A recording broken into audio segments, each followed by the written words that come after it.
முக்கியமாக ராணிப்பேட்டை மாவட்டம் அரக்கோணம் அடுத்த சிச்சேரி பகுதியைச் சேர்ந்தவர் தினகரன். இவர் திருத்தணி பகுதியில் உள்ள தனியார் கல்லூரியில் பேராசிரியராக பணிபுரிந்து வருகிறார். இவருக்கு திருமணமாகி ஒரு மகன் உள்ள நிலையில் குடும்பத்துடன் வசித்து வருகிறார். இந்த நிலையில் பேராசிரியர் தினகரனுக்கு ஆன்லைன் மூலம் ரம்மி விளையாடும் பழக்கம் உள்ளதாக கூறப்படுகிறது. ரம்மி விளையாடுவதற்காக வீட்டு கடன் மற்றும் நகை கடன் வாங்கி 25 லட்சம் ரூபாய்க்கு மேல் விளையாடி அதில் பணத்தை இழந்துள்ளார். இது மட்டுமின்றி ஆன்லைன் செயலி மூலமாகவும் பணத்தை கடன் வாங்கியதாக கூறப்படுகிறது. இதனால் மிகுந்த மன உளைச்சலில் இருந்த பேராசிரியர் தினகரன் இருந்துள்ளார். இந்த நிலையில் நேற்று கல்லூரி நிர்வாகம் உங்களுடைய கடன் பிரச்சனையை தீர்த்துவிட்டு மீண்டும் பணிக்கு வருமாறு கூறி தற்காலிகமாக பணியிட நீக்கம் செய்யப்பட்டுள்ளதாக கூறப்படுகிறது.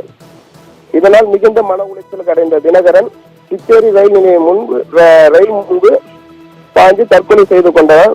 ஆன்லைன் ரம்மி விளையாட்டில் பேராசிரியர் பணத்தை இழந்து தற்கொலை செய்து கொண்டவர் அப்பகுதியில் பெரும் சோகத்தை ஏற்படுத்தியுள்ளது.